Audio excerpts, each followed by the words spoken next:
வேத பகுதியாக அப்போஸ்தலருடைய நடபடிகள் 10ஆம் அதிகாரம் 33ஆம் வசனத்துக்கு நாம் வருவோமாக. And as today's scriptural portion, let us come to the Acts of the Apostles, chapter 10, verse 33. அந்தப்படியே நான் உடனே உம்மிடத்திற்கு ஆள் அனுப்பினேன். நீர் வந்தது நல்ல காரியம்.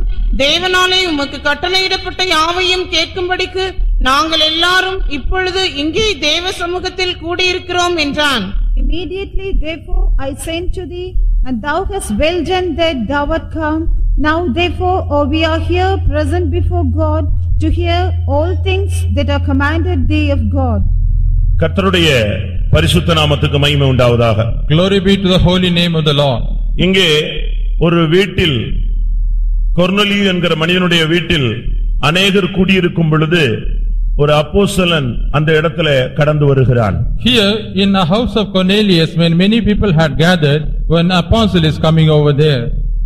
அந்த அப்போஸ்தலன் அந்த வீட்டுக்குள்ளே பிரவேசித்த பொழுது அந்த வீட்டின் தலைவனாகிய கொர்நேலியு அவனை பார்த்து சொல்லுகிறான், நீர் இங்கே வந்தது நல்ல காரியம். When the apostle entered into the house, the head of the family, Cornelius, said unto him, it's good that thou hast come here.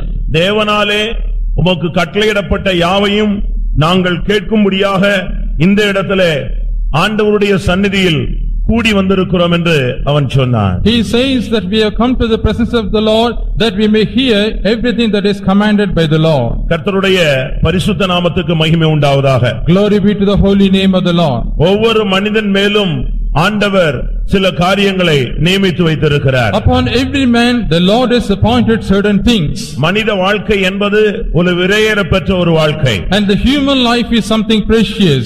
இந்த வாழ்வின் மேன்மையான தன்மையை புரியாமல் தான் மனிதன் தன்னை சீரழித்துக் கொள்ளுகிறான். And without understanding the excellencies of human life, man is destroying himself. சிருஷ்டிக்கப்பட்ட அனைத்து சிருஷ்டிப்புகளிலும் மனிதனுடைய சிருஷ்டிப்பு ஒரு மேன்மையானது, மகிமையானது, தேவனுடைய திட்டத்துக்கு உள்ளானது. And the creation of man is something better, glorious than all the other creations in this world. இந்த வாழ்க்கையின் புனித தன்மையையும் இந்த வாழ்க்கையின் மேன்மை தன்மையையும் ஒரு மனிதன் புரிந்து கொள்ள முடியாத பட்சத்தில் தான் இந்த வாழ்க்கையை அவன் அழித்துக் கொள்கிறான். Because the man is not able to understand the sanctity and the glory of his human life, he is destroying his own soul. ஏனென்றால் மனித வாழ்க்கை என்பது ஒரு விசைதான் ஒரு மனிதனுக்கு கொடுக்கப்படுகிறது. And the life of man is given only once to a particular man. அதற்கு பின்பு அவன் மரிக்கிறான், பின்பு நியாய தீர்ப்பு அடைவது அவனுக்கு நியமிக்கப்பட்டிருக்கிறது என்று வேதம் சொல்லுகிறது. And the Bible says thereafter he dies and the judgment is appointed unto him. மனிதர்கள் பல ஜென்மங்கள் இருக்கிறதாக சொல்லுகிறார்கள். பிரியமானவர்களே, இந்த உலகத்தில் தான் பல ஜென்மங்கள் மனிதனை எடுக்க வேண்டுமே தவிர மரித்த பின்பு அதற்கு பின்பு வேற ஒரு ஜென்மம் அவன் எடுக்க முடியாது. And generally people say the man has to take many births. Beloved people, man need not take many births, but when he lives in this world, he has to take many births in a spiritual sense. இந்த உலக வாழ்க்கையிலே அவன் மரிக்கிறதற்கு முன்பாக இந்த ஜென்மத்திலேயே பல பிறப்புகளை அவன் பெற்றுக்கொள்ள வேண்டுமே தவிர மரித்த பின்பு அதற்கு பின்பு இன்னொரு ஜென்மத்தை அவன் எடுக்க முடியாது. When man is living in this world, he has to take many births in this world itself, but when he is died, after that he cannot burn again. மனிதர்கள் சொல்லுகிறார்கள், 7 விசை அவன் பிறக்கிறான், அதிலே ஒரு விசை மனிதனாய் பிறக்கிறான், இன்னொரு விசை மிருகமாக பிறக்கிறான், இப்படி வரிசைப்படுத்தி அநேகர் கற்பனைகளை பேசுகிறார்கள். And people used to say that a man is born for 7 times. One time he is born as a human being, and other time he is born as a beast, and in this way it prolongs. நாயை அடிக்காதே, பூனையை அடிக்காதே, நீ ஒருவேளை அடுத்த ஜென்மத்திலே பூனையாக பிறப்பாய் என்று சொல்லுகிறதை நீங்கள் கேள்விப்பட்டிருக்கலாம். And some people would say that don't beat the dog or cat. Sometimes in the next generation, sometimes you may be born as a dog or a cat. பிரியமானவர்களே, அப்படி அல்ல. இந்த உலக வாழ்க்கையிலேயே ஒரு மனிதன் 7 பிறப்புகளையும் அவன் பெற்றுக்கொள்ள வேண்டியது அவசியம். Beloved, it is not so. In this life itself, he has to attain all the 7 births. இந்த 7 ஜென்மங்களையும் 7 பிறப்புகளையும் அவன் இந்த பூமியிலே பெற்றுக்கொள்ளும்படியாக வேதம் அவனுக்கு சில வழிமுறைகளை போதிக்கிறது. That a man may receive all the 7 births in this world itself, and the Bible is teaching certain ways to him. இந்த உலகத்துல பிறக்கிறதான ஒரு மனிதன் இந்த 7 ஜென்மத்தையும் எடுத்து அவன் இந்த உலக ஓட்டத்தை முடித்தால்தான் அவன் பிறந்ததிலே பிறவி பயனை அடைகிறான் என்பதை நாம் புரிந்து கொள்ள வேண்டும். Only when a man is born in this world, when he is born for all the 7 type, he is able to finish his life and he is attaining the purpose for which he has been இந்த created. கூட்டத்திலே அமர்ந்திருக்கிற நம்மில் நாம் எந்த ஜென்மத்தில் இருக்கிறோம் என்பதை வேத வசனத்தின் வெளிச்சத்திலே நாம் பரிசீலித்து பார்க்க வேண்டியது அவசியமாயிருக்கிறது. And it is necessary, in the light of the word of God, we must understand in which order of birth we are seen at present. நீங்கள் வயதானவர்களாக இருக்கலாம், வாலிபர்களாக இருக்கலாம், இப்பொழுதுதான் கிறிஸ்தவ மார்க்கத்தை தழுவினவர்களாக இருக்கலாம். Sometimes you may be old or you are young, sometimes you might have accepted Christianity very recently. இந்த 7 ஜென்மம் 7 பிறப்பு என்பது இந்த உலகத்தில் ஒரு மனிதன் பிறந்து அவன் மரிப்பதற்கு முன்பாக அடைகிற ஆவிக்குரிய தன்மைகள் என்பதை புரிந்து கொள்ள வேண்டும். And we must understand the 7 births of the different spiritual standards a man has to attain before he dies in this world. முதல் பிறப்பு என்று சொல்லுகிறது தாயின் வயிற்றிலே மனிதனாய் பிறப்பது மாம்சத்தின்படி பிறக்கிற ஒரு பிறப்பு. The first birth is when he is born in the mother's womb. That is according to the nature of man. ஒவ்வொரு தேவனுடைய உலகத்திலே சிருஷ்டிக்கப்பட்ட ஒவ்வொரு மனிதனுக்கும் இந்த பிறப்பு அனுமதிக்கப்பட்டிருக்கிறது. And for every man created in this world, this birth is allowed. பிரியமானவர்களே, நீங்கள் எல்லாரும் அந்த பிறப்பில் இருக்கிறீர்கள், நானும் அந்த பிறப்பை அடைந்திருக்கிறேன். And beloved, all of you have attained this birth, I also have attained the same birth. இப்படி ஒரு மனிதன் பிறந்தாலும் அதற்கு பின்பு அவனுக்குள்ளே பல ஜென்மங்கள் நடைபெற வேண்டியது அவசியமாக இருக்கிறது. And even though a man is born in this world, in this way, he has to attain so many other births when he lives in this world. மற்ற மார்க்கங்கள் சொல்லுகிறது போல அவன் வித்தியாசமான மிருகமாக, வித்தியாசமான சாயல் உள்ளவனாக, வித்தியாசமான பிறப்பை அவன் அடைவான் என்பது கற்பனையே தவிர உண்மை அல்ல. As other religion teaches, a man will not be born again in different shapes. இரண்டாவது ஜென்மம், இரண்டாவது பிறப்பு என்று சொல்லுகிறது ஒரு மனிதன் இயேசு கிறிஸ்துவை ஏற்றுக்கொண்டு மனம் திரும்புகிறது, இல்லாவிட்டால் மறுபடி பிறத்தல் என்று சொல்லப்படுகிறது. And the second birth is the one when a man is accepting the Lord Jesus Christ and when he is repenting. இதைத்தான் ஒரு போதகரிடத்திலே ஆண்டவராகிய இயேசு கிறிஸ்து நீ மறுபடி பிறவாவிட்டால் தேவனுடைய ராஜ்யத்தை காண மாட்டாய் என்று சொன்ன உடனே நான் எப்படி மறுபடியும் தாயின் வயிற்றில் பிறப்பது என்று அவன் கேள்வி கேட்டான். That's why when the Lord Jesus Christ asked the teacher that unless you are born you cannot see the kingdom of God, he asked the Lord Jesus, Lord, how can I be born again from my mother's womb? இஸ்ரவேலில் நீ ஒரு போதகனாய் இருந்தும் இந்த பிறப்பை குறித்து நீ அறியாதிருக்கிறாயா என்று ஆண்டவராகிய இயேசு கிறிஸ்து அவனிடத்திலே கேட்டார். And Jesus said unto him, even though you are a teacher in Israel, you are not understanding this fact. மனம் திரும்புதல் இல்லாவிட்டால் மறுபடி பிறத்தல் என்பதை இரண்டாவது பிறப்பாக நாம் எடுக்க முடியும். And the repentance is the second birth. அவன் இந்த உலக வாழ்க்கையிலே இயேசு கிறிஸ்துவை ஏற்றுக்கொள்ளும் பொழுது அவன் இந்த உலகத்துக்கு மரித்து கிறிஸ்துவுக்குள்ளே பிறக்கிறான். இது இரண்டாவது ஜென்மம். When he is accepting the Lord Jesus Christ, he is dying for this world and he is born in Christ. This is the second birth. அதற்கு பின்பு வேதவசனத்தின் வெளிச்சத்திலே அவன் ஞானஸ்நானம் பெற்றுக்கொள்ளும் பொழுது அவன் ஜலத்திலே பிறக்கிறான். இது மூன்றாவது ஜென்மம். Thereafter, when he is obeying for the water baptism, he is born for the third time. அதற்கு பின்பு சபைக்குள்ளே கடந்து வந்து பரிசுத்த ஆவியின் வல்லமையினாலே நிரப்பப்படும் பொழுது அவன் ஆவியினால் பிறக்கிறான். இது நான்காவது ஜென்மம். Thereafter, when he comes to the church and being filled with the Holy Spirit, he is born again and this is the fourth birth. அதற்கு பின்பு மேலான எருசலேம் அவனுக்கு தாயாக மாறுகிறாள். அவன் சபையிலே வந்து ஐக்கியப்படுகிறான்.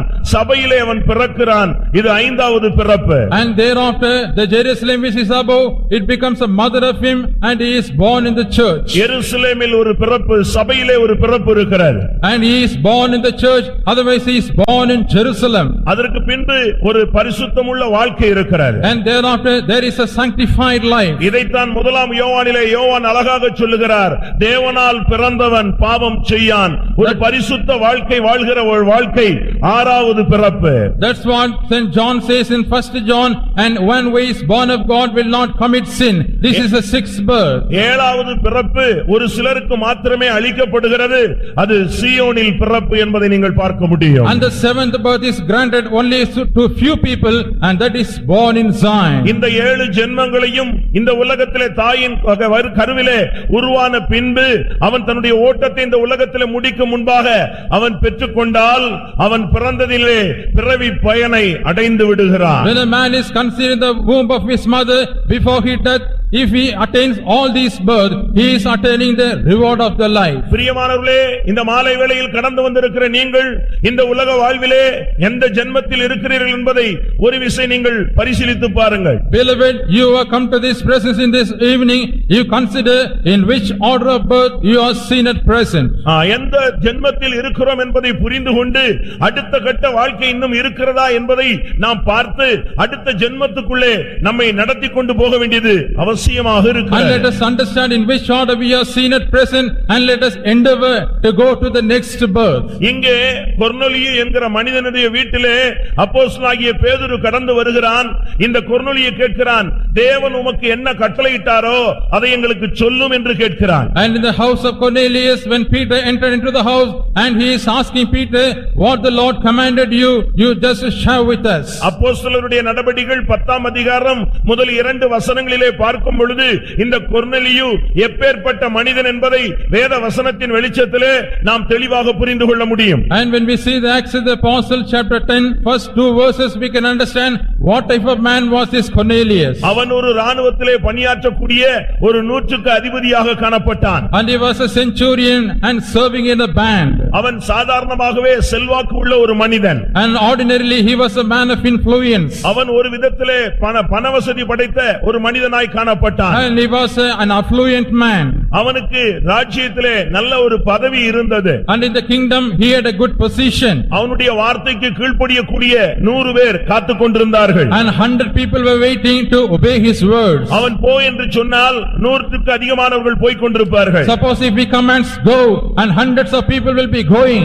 அவன் வா என்று சொன்னால் 100க்கு அதிகமானவர்கள் உடனடியாக அந்த வார்த்தைக்கு கீழ்ப்படிந்தார்கள். அந்த 100 பேருக்கும் அவன் ராணுவத்திலே அதிபதியாக காணப்பட்டான். And if he commands come, all the 100 people would obey, and he was a leader for all the 100 people. உலக பிரகாரமாக பார்க்கும் பொழுது அவன் ஒரு செல்வாக்கு உள்ள ஒரு மனிதன். And in the worldly sense, if we see, he was a man of influence. அவனை கனப்படுத்த ஒரு கூட்டம் இருந்தது. And there was a group of people to honor him. அவனை உயர்த்த ஒரு பெரும் திரள் கூட்டம் இருந்தது. And there was a multitude of people to exalt him. இந்த உலகத்திலே அவன் ஒரு செல்வாக்கு, மதிப்பு, மரியாதை உள்ள ஒரு கௌரவம் உள்ள ஒரு மனிதனாக காணப்பட்டான். In this world, he was a man of honor, having all influence on all post and position. அவனுடைய வார்த்தையிலே வல்லமை இருந்தது. And there was power in his word. அவனுடைய வார்த்தைக்கு கீழ்ப்படியக்கூடிய ஜனங்கள் இருந்தார்கள். And there were people to obey his words. இப்படி வல்லமை வாய்ந்த ஒரு மனிதனுக்கு இப்பொழுது ஆண்டவர் சில காரியங்களை பேசுகிறார். Now the Lord is speaking certain things to this powerful man. இன்னொரு பகுதியிலே அவனை பார்க்கும் பொழுது And the other side, if we consider him, 2ஆம் வசனம் சொல்லுகிறது அவன் தேவ பக்தி உள்ள ஒரு மனிதன் என்று சொல்லப்பட்டிருக்கிறது. and the second verse clearly says that he was a devout man. பிரியமானவர்களே, அவன் ஏதோ சாதாரண குடும்பத்தில் பிறந்தவனும் அல்ல, சாதாரண ஒரு மனிதனும் அல்ல. Beloved, he was not in an ordinary family, and he was not an ordinary man. உலக பிரகாரமாக ஒரு செல்வாக்கு உள்ள ஒரு மனிதனாய் காணப்பட்டான். மற்றொரு பகுதியிலே அவன் தேவ பக்தி உள்ள ஒரு மனிதன். And in the worldly sense, he was an affluent man, and the other side spiritually, he was a devout man. தேவ பக்தி என்று சொன்ன உடனே நீங்கள் நினைத்து விட வேண்டாம், எல்லாரும் வெள்ளையாக உடுத்தி இருந்த உடனே அவர்கள் தேவ பக்தி உள்ளவர்கள் என்று எண்ணி விட வேண்டாம். As soon as we say about godliness, don't think all those who are wearing white cloths are godly people. இல்லாவிட்டால் வேதத்தை கையிலே எடுத்த உடனே அவர்கள் மிகவும் தேவ பக்தி உள்ளவர்கள் என்று நீங்கள் எண்ணி விட வேண்டாம். Otherwise, as soon as they take Bible in their hands, don't think that they are godly people. வேதத்தின் அடிப்படையிலே உண்மையான பக்தி என்றால் என்ன? And the basis of the Bible, what is a real godliness? யாக்கோபு 1ஆம் அதிகாரம் 27ஆம் வசனத்திலே உண்மையான, சுத்தமான, மாசில்லாத ஒரு பக்தியை யாக்கோபு தெளிவாக சுட்டிக்காட்டுகிறார். In James chapter 1 verse 27, James clearly says what is the true godliness. திக்கற்ற பிள்ளைகளுக்கு உதவி செய்வது உண்மையான பக்தி. And helping the destitute people are the real godliness. விதவைகள் படுகிற உபத்திரவத்திலே உதவி செய்கிறது உண்மையான பக்தி. And helping in the affliction of the widows is a real godliness. உலகத்தால் தன்னை கரைபடாதபடி ஒரு மனிதன் தன்னை காத்துக் கொள்வானானால் அதுவே தேவனுக்கு முன்பாக உண்மையான, மாசில்லாத, சுத்தமான பக்தி என்று சொல்லப்பட்டிருக்கிறது. And it is clearly mentioned, if a a man is able to keep himself from the spots of this world and he is having the pure religion. இன்றைக்கு வேதம் சொல்லுகிறது நம்மில் அநேக பேர் தேவ பக்தியின் வேஷத்தை தரித்துக் கொண்டிருக்கிறோம், அதனுடைய பலனை நாம் மறுதலிக்கிறோம் என்று சொல்லி இருக்கிறார். And the Bible says that many of us are putting on the form of godliness and denying the power thereof. ஆனால் வேதம் சொல்லுகிறது இந்த மனிதன் ஒரு தேவ பக்தி உள்ள ஒரு மனிதன். But the Bible says that this man was a devout man. ஒவ்வொரு நிமிஷமும் அவன் தேவ பக்தியோடு தன்னுடைய வாழ்க்கையை பாதுகாத்துக் கொண்டு நடத்தி கொண்டு செயல்படுத்திக் கொண்டிருந்த ஒரு மனிதன். Every minute he was keeping his life with the fear of God.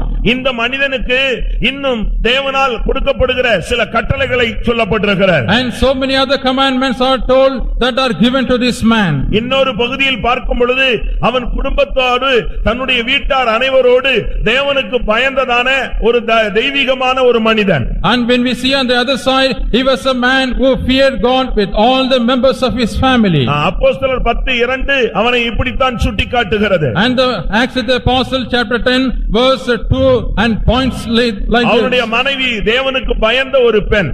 And his wife was a God-fearing woman. அவனுடைய பிள்ளைகள் தேவனுக்கு பயந்த பிள்ளைகள். And his children are God-fearing children. அவனும் கூட தேவனுக்கு பயந்த ஒரு மனிதன். And he also was a man of great fear. அந்த முழு குடும்பமும் தேவனுக்கு பயந்ததான ஒரு குடும்பம். And the whole family feared the Lord very much. அப்படியானால் அந்த குடும்பம் எப்படி இருந்திருக்கும்? If so, how that family would have been? 128ஆம் சங்கீதத்திலே தேவனுக்கு பயந்த மனுஷன் இவ்விதமாய் ஆசீர்வதிக்கப்படுவான் என்று வேதம் தெளிவாக சொல்லுகிறது. And the Bible clearly says, and one who fears the Lord will be blessed in this way. உன்னுடைய மனைவி கனிதரும் செடியாக இருப்பாள். And your wife shall be like a fruit giving உன்னுடைய tree. பிள்ளைகள் ஒலிவமர கன்றுகளைப் போல இருப்பார்கள். And your children will be like olive plants. உன் கைகளின் பிரயாசத்தை சாப்பிடுவாய், பாக்கியமும் நன்மையும் உனக்கு உண்டாயிருக்கும். And you will eat the labor of your hands and blessedness will be on your path. அப்படியானால் அவனுடைய வாழ்க்கை எவ்வளவு சீரும் சிறப்புமாக செழிப்பாக ஆசீர்வாதமாக இருந்திருக்கிறது என்பதை நாம் புரிந்து கொள்ள வேண்டும். If so, we can understand and what a blessed life is his life. இன்னொரு பகுதியிலே அவனை பார்க்கும் பொழுது When we see him on the other aspect, அவன் மிகுந்த தான தர்மங்களை செய்து வந்த ஒரு மனிதன். and he was a man doing so many alms deeds. அவனுக்கு தேவன் ஐஸ்வரியத்தை கொடுத்திருந்தார். And the Lord had given him wealth. அவனுக்கு பண வசதியை கொடுத்திருந்தார். The Lord had given him money. அவனுக்கு ஆஸ்திகள் கொடுக்கப்பட்டிருந்தது. And properties were given to him. அதை தனக்கென்று வைத்துக் கொள்ளாமல் And he did not keep them for him. அதிலே வருகிறதான எல்லா வருமானங்களையும் ஜனங்களுக்கென்று ஏழைகளுக்கென்று தான தர்மங்களை வாரி வழங்கினதான ஒரு மனிதன். And he was a man who could give all the income from his assets to the poor people.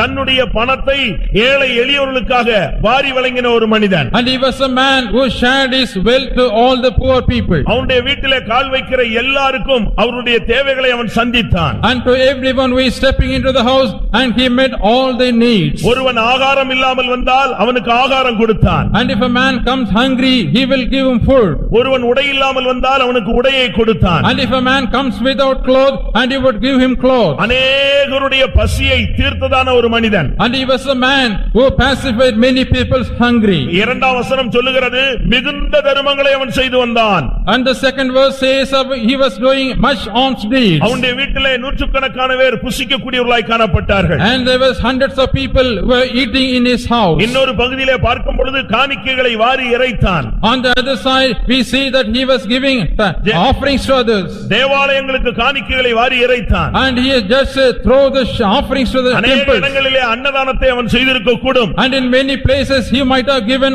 alms. இன்னொரு பகுதியிலே பார்க்கும் பொழுது When we see on the other angle, எப்பொழுதும் தேவனை நோக்கி ஜெபம் பண்ணக்கூடிய ஒரு மனிதன். and he was a man who was always praying towards the Lord. பகலில் ஏறக்குறைய 9ஆம் மணி வேளையிலே அவன் ஜெபித்துக் கொண்டிருந்தான் என்று 3ஆம் வசனம் சொல்லுகிறது. The third verse says, in the 9th hour of the day he was praying unto the Lord. அவனுக்கு பணம் இருந்தது, He had money, பதவி இருந்தது, he had position, நல்ல குணங்கள் இருந்தது, he had good qualities, நல்ல செல்வாக்கு இருந்தது, he had good influence, தான தர்மங்களை செய்யக்கூடிய மனம் இருந்தது. he had good mind to do alms.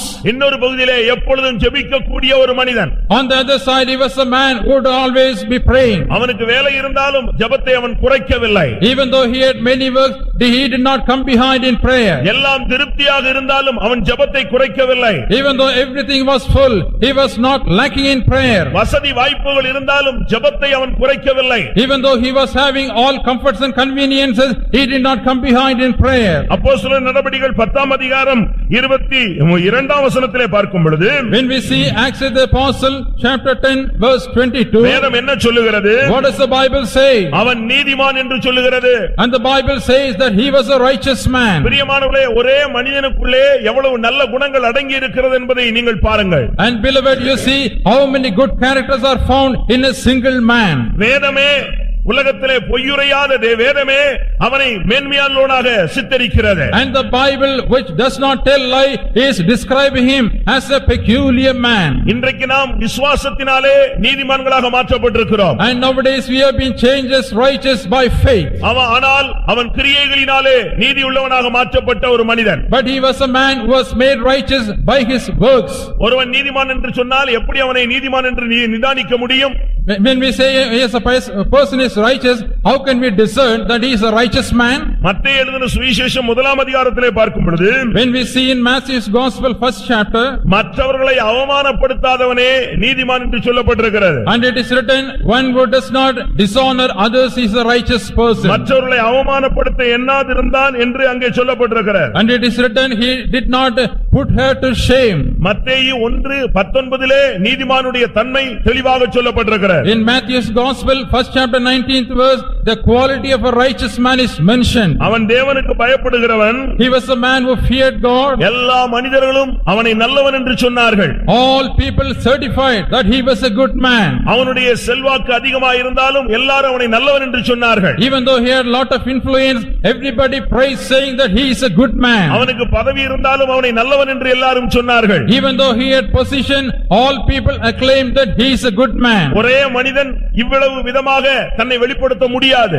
One man cannot highlight himself in different ways. ஒரு நல்ல பொசிஷன்ல இருக்கிறான். He is in a good position. நல்ல வசதி வாய்ப்போடு இருக்கிறான். He is with all comforts and conveniences. எல்லாரும் நல்லவன் என்று போற்றப்படுகிறான். And he is praised by everybody that he is a good man. இரவும் பகலும் ஜெபித்துக் கொண்டே இருக்கக்கூடிய ஒரு தெய்வீக மனிதன். And he was a godly man who was always praying to God day and night. அவனுடைய வீடு எப்படி இருந்திருக்கும்? How his house would have been? எப்பொழுதும் ஜெப சத்தம் கேட்கக்கூடிய ஒரு வீடாக இருந்திருக்கும். Always a sound of prayer will be heard in this house. ஏழை எளிய ஜனங்கள் எப்பொழுதும் அவனுடைய வீட்டின் வாசலில் நின்று தங்களுடைய தேவைகளை சந்தித்துக் கொண்டார்கள். And the poor and needy people came to his house and met their needs.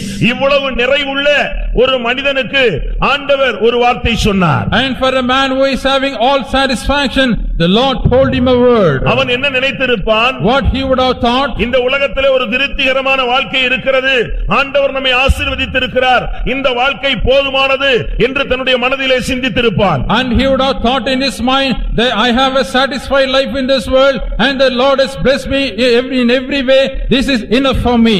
என்னுடைய நண்பர்களை காட்டிலும் கர்த்தர் என்னை ஆசீர்வதித்து வைத்திருக்கிறார். And the Lord has blessed me above all my friends. என்னுடைய குடும்பத்தாரை காட்டிலும் கர்த்தர் என்னை மேன்மையாக வைத்திருக்கிறார். The Lord kept me in a high position than all my family members. எனக்கு கிடைக்கிற பணத்திலே நான் தான தர்மத்தை வாரி வழங்குகிறேன். And whatever money I get, I give alms to others. எனக்கு கிடைக்கிற நேரத்திலே தேவ சந்நிதியிலே நான் ஜெபித்துக் கொண்டிருக்கிறேன். In the time I get, I pray in the presence of the Lord. இதுதான் வாழ்க்கை.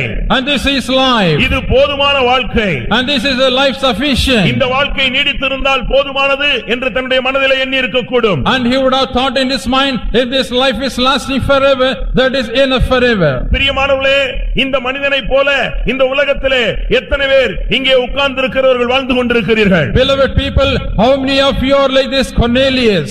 உன்னுடைய ஜெப வாழ்க்கையிலே உனக்கு ஒரு திருப்தி இருக்கலாம். In your prayer life, you may have a satisfaction. உன்னுடைய காணிக்கைகளிலே உனக்கு ஒரு திருப்தி இருக்கலாம். In your offerings, you may have a satisfaction. உன்னுடைய தேவ பக்தியிலே உனக்கு ஒரு திருப்தி இருக்கலாம். In your godliness, you may have a satisfaction. உனக்குள்ள இருக்கிற தேவ பயத்திலே உனக்கு ஒரு திருப்தி இருக்கலாம். In the fear of God, you may be satisfied. மற்றவர்கள் உன்னை பார்த்து நல்ல குணங்கள் இருக்கிறது, நல்லவன் என்று சொல்லும் பொழுது நீ மிகவும் சந்தோஷப்பட்டிருப்பாய். When others certify that he is a man of good qualities, you would have rejoiced over it. யாருக்கும் தீங்கு செய்யாத ஒரு மனப்பான்மை உனக்குள்ளே இருக்கிறது. And you are having a mentality not to do any harm to anyone. பிரியமானவர்களே, இந்த வாழ்க்கை போதும் என்று நீங்கள் எண்ணிவிட வேண்டாம். Beloved, don't think that this life is all sufficient for you. அப்போஸ்தலர் நடபடிகள் 10ஆம் அதிகாரம் 6ஆம் வசனத்திலே இவ்வளவு நல்ல குணங்கள் உள்ள ஒரு மனிதனை பார்த்து கர்த்தருடைய தூதன் ஒரு வார்த்தையை சொல்லுகிறார். And in the Acts of the Apostle, chapter 10, verse 6,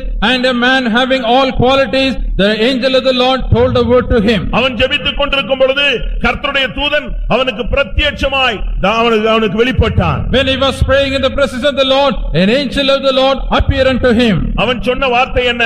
And what is the word of the angel? சகோதரனே, உன்னுடைய ஜெபங்கள் எல்லாம் தேவ சந்நிதியிலே வந்து எட்டி விட்டது. Brother, all your prayers have come to the presence of the Lord. நீ பண்ணின தான தர்மங்கள் எல்லாம் ஆண்டவருடைய சந்நிதியிலே வந்து எட்டி இருக்கிறது. And all the alms deeds you have done have come to the presence of the Lord. பிரியமானவர்களே, இனிமேல் வாழ்க்கையிலே என்ன தேவை? Beloved, what else we need in this life? ஒரு மனிதனுடைய ஜெபம் பரலோகத்துக்கு போன பின்பு நிச்சயமாய் பதில் உண்டு. அப்படிப்பட்ட ஒரு வாழ்க்கை போதுமானதாக இல்லையா? When a man's prayer is reaching heaven and that is all sufficient for him. அவன் கொடுத்த காணிக்கைகள் எல்லாம் தேவனுடைய கணக்கிலே சேர்க்கப்பட்டு விட்டது. And all the offerings given by him has been accounted in the Lord's book. அவன் பண்ணின தான தர்மங்கள் எல்லாம் தேவ சந்நிதியிலே போய் எட்டி விட்டது. All the alms deed done by him has reached the presence of the Lord. அவன் என்ன நினைத்திருப்பான்? What he would have thought? என்னுடைய வாழ்க்கையிலே என்னென்ன தேவன் எதிர்பார்த்தாரோ அதையெல்லாம் செய்து முடித்து விட்டேன், இது போதும் என்று எண்ணியிருப்பான். And whatever the Lord has expected in my life, I have done everything, I have accomplished everything, this is enough for me. இந்த நேரத்தில் தான் கர்த்தருடைய தூதன் சொன்னான், நீ போய் ஆள் அனுப்பி பேதுருவை கூட்டிக் கொண்டு வா. 6ஆம் வசனத்திலே சொல்லுகிறான், நீ இன்னும் செய்ய வேண்டியது ஒன்று இருக்கிறது, அதை அவன் உனக்கு சொல்லுவான். When he was in this condition, the angel of the Lord told him, you send word for Peter and bring him and he will tell you what you have to do. அப்போஸ்தலர் 10ஆம் அதிகாரம் 6ஆம் வசனத்தை நாம் வாசிப்போமாக. Let's read Acts of the Apostle, chapter 10, verse 6. அவன் தோல் பதனிடுகிறவனாகிய சீமோன் என்னும் ஒருவனிடத்திலே தங்கியிருக்கிறான். அவனுடைய வீடு கடலோரத்தில் இருக்கிறது. நீ செய்ய வேண்டியதை அவன் உனக்கு சொல்லுவான் என்றான். And now send men to Joppa and call for one Simon whose surname is Peter. He lodgeth with one Simon a tanner whose house is by the seaside.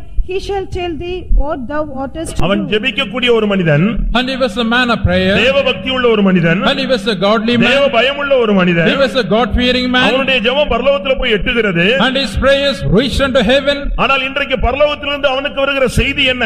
But what is the message coming from heaven to him? இந்த மாலை வேளையில் தேவனுடைய சந்நிதியிலே கடந்து வந்திருக்கிற உங்கள் ஒவ்வொருவருக்கும் பரலோகத்தின் தூதனாலே ஒரு செய்தி அனுப்பப்படுகிறது. And for all those who have come to the presence of the Lord in this evening, a message is being brought by an angel from heaven. இதுவரை உள்ள வாழ்க்கையிலே நீ திருப்தியுள்ளவனா இருக்கலாம், ஆனால் இன்னும் நீ உன்னுடைய வாழ்க்கையிலே செயல்படுத்த வேண்டிய வேத வசனத்தின் வெளிச்சத்திலே செயல்படுத்த வேண்டிய சில காரியங்கள் இன்னும் இருக்கிறது என்பதை ஆவியானவர் சுட்டிக்காட்ட விரும்புகிறார். And you may be satisfied with the condition of your life till now, but the Spirit of the Lord wants to make you understand that there is something more to be done by you. நீ ஜெபிக்கக்கூடியவனா இருக்கலாம், You may be a man of ஒரு prayer, பக்தி உள்ளவனாக இருக்கலாம். you may be a godly man. பிரியமானவர்களே, இன்னும் நீங்கள் செய்ய வேண்டியது ஒன்று இருக்கிறது. Beloved, there is something more that you ought to do. இதை காட்டிலும் நீ செய்ய வேண்டிய அதிகமான ஒரு முக்கியமான ஒரு காரியம் இருக்கிறது என்பது வேதம் தெளிவாக சொல்லுகிறது. The Bible clearly says there is something important which you ought to do.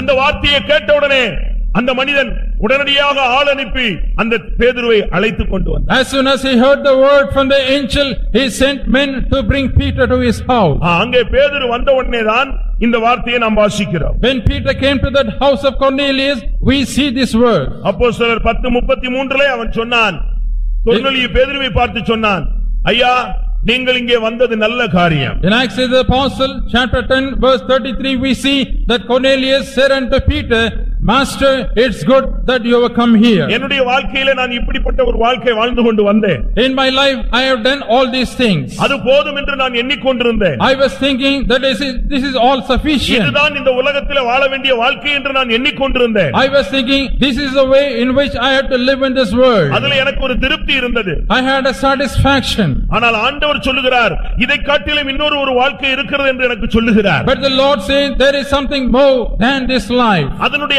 அறிவு எனக்கு இல்லை. I do not have the knowledge. நான் ஜெபித்துக் கொண்டிருந்த பொழுது உங்களை அழைத்து வரும்படியாக ஆவியானவர் பேச When I ஆரம்பித்திருக்கிறார். was praying in the presence of the Lord, the Spirit of the Lord urged me to get you here. இந்த வாழ்க்கை போதாதா, இன்னும் ஒரு வாழ்க்கை இருக்கிறதா என்று அவன் கேள்வி கேட்க ஆரம்பித்தான். And he started asking question, is not this life sufficient? Is there something more than this life? இதற்கு மேலான ஒரு வாழ்க்கை இருக்கிறதாமே, அது உமக்கு கட்டளையிட்டிருக்கிறதே, தேவனால் கட்டளையிடப்பட்ட யாவையும் எங்களுக்கு சொல்லும். And is there any higher life than this? And if it is commanded by the Lord, please inform that to us. அப்போஸ்தலர் 11:44 நாம் பார்க்கும் பொழுது, In Acts of the Apostle, chapter 11, verse 44, we see, அப்போஸ்தலர் 11:14 நாம் பார்க்கும் பொழுது, when we see in chapter 11, verse ரட்சிப்புக்கு 14, ஏதுவான வார்த்தைகளை அவன் உனக்கு வந்து சொல்லுவான் என்று ஆண்டவர் அவனுக்கு சொல்லி இருந்தார். and the Lord had told him, he will come and tell you the words of salvation. அவனுக்கு சொல்லப்பட்ட வார்த்தை என்ன? What was the word given to him? நீ ஜெபித்தாலும், Even though you pray, நீ தேவபக்தி உள்ளவனாய் இருந்தாலும், even though you are a godly நீ man, தான தர்மங்களை செய்தாலும், even though you do alms, உன்னுடைய ஜெபங்கள் பரலோகத்தில் போய் சேர்ந்தாலும், even though your prayers reach unto heaven, இன்னும் ரட்சிப்புக்கு ஏதுவான சில வாழ்க்கை இருக்கிறது, சில வார்த்தைகள் இருக்கிறது, நீ அதையும் செயல்படுத்த வேண்டும் என்று அவனுக்கு ஆண்டவர் சொன்னார். and the Lord told him saying, still there are words for your salvation and you have to accomplish in your life.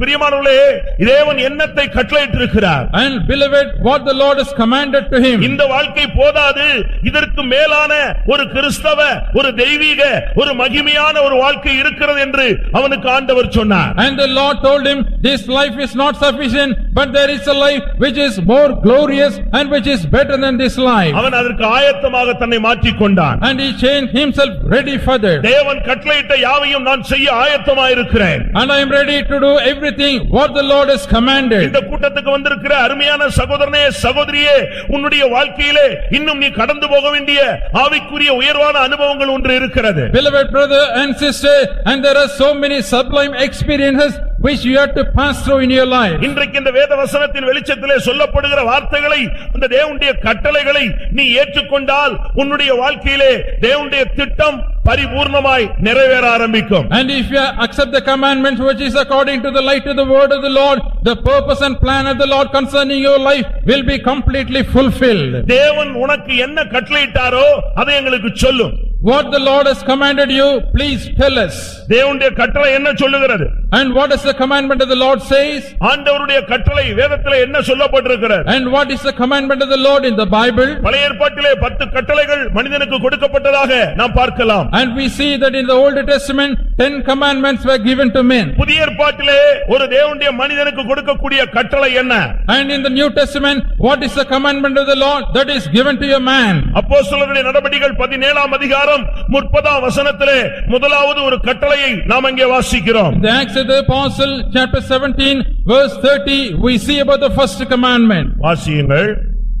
அறியாமையுள்ள காலங்களை தேவன் காணாதவர் போலிருந்தார். இப்பொழுதோ மனம் திரும்ப வேண்டும் என்று எங்குமுள்ள மனுஷர் எல்லாருக்கும் கட்டளையிடுகிறார். And the times of this ignorance God winked, but now commandeth all men everywhere to repent. வேதம் என்ன சொல்லுகிறது? What does the Bible says? அங்கே அந்த கொர்நேலி என்ன கேட்கிறான்? And what Cornelius is asking there? தேவனாலே உமக்கு கட்டளையிடப்பட்ட யாவையும் எங்களுக்கு சொல்லும். And please inform us what is commanded by thee by the Lord. தேவனுடைய கட்டளை என்ன சொல்லுகிறது? And what is the commandment of the Lord say? அறியாமையுள்ள காலங்களை தேவன் காணாதவர் போல் இருந்தார். And the time of this ignorance God winked at. இப்பொழுதோ மனம் திரும்ப வேண்டும் என்று எங்குமுள்ள மனிதர்களுக்கு ஆண்டவர் கட்டளையிடுகிறார். Now he commands that all men should be saved.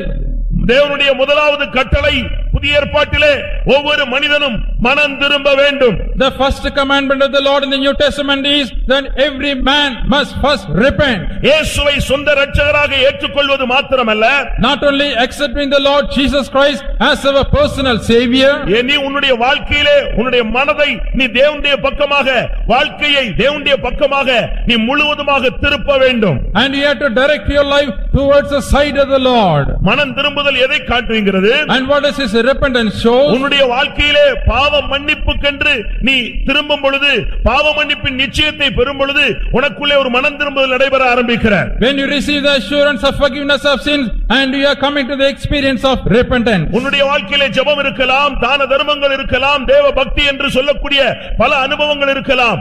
ஆனால் நீ மனம் திரும்பி இருக்கிறாயா என்பதை நீ புரிந்து கொள்ள வேண்டும். In your life there may be prayer, there may be alms deeds, there may be godliness, but you must understand whether you have really repented. மனம் திரும்புதல் என்பது ஒரு மனிதன் கிறிஸ்துவை ஏற்றுக்கொள்ளும் பொழுது அவனுக்குள்ளே நடக்கிற சம்பவங்கள்.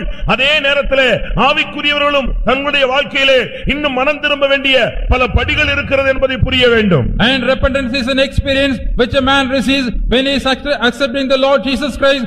Not only that, even the spiritual people must repent for their sins. வெளிப்படுத்தின விசேஷங்களிலே வாசிக்கும் பொழுது அநேக சபைகளுக்கு ஆவியானவர் சொல்லுகிறார், இன்னும் நீ மனம் திரும்ப வேண்டும் என்று போதிக்கிறார். And when we see in the book of Revelation, we see the Spirit of the Lord is telling to many churches that you have to still repent. நீங்கள் கிறிஸ்தவர்களாய் இருந்தாலும் கூட இன்னும் மனம் திரும்பாத பட்சத்திலே நீங்கள் நியாய தீர்ப்புக்கு நேராக போய் கொண்டிருக்கிறீர்கள். Even though you are a Christian, if you don't repent, you are marching towards judgment. வேதம் என்ன சொல்லுகிறது? What does the Bible say? வெளிப்படுத்தின விசேஷத்திலே ஒரு சபைக்கு மனம் திரும்பும்படியாக ஒரு தவணை கொடுக்கப்பட்டதாக சொல்லப்பட்டிருக்கிறது. And in the book of Revelation we see the Spirit of the Lord is giving a chance for a church to repent. அருமையான தேவனுடைய பிள்ளையே, உன்னுடைய வாழ்க்கையிலும் நீ மனம் திரும்பும்படியாக உனக்கு எத்தனையோ விசை கர்த்தர் தவணைகளை கூட்டி கொடுத்து வருகிறார். Beloved child of God, the Lord is also giving you so many occasions and opportunities that you may repent. உன்னுடைய பாவ வாழ்க்கையிலிருந்து நீ மனம் திரும்ப வேண்டியது அவசியம். It is necessary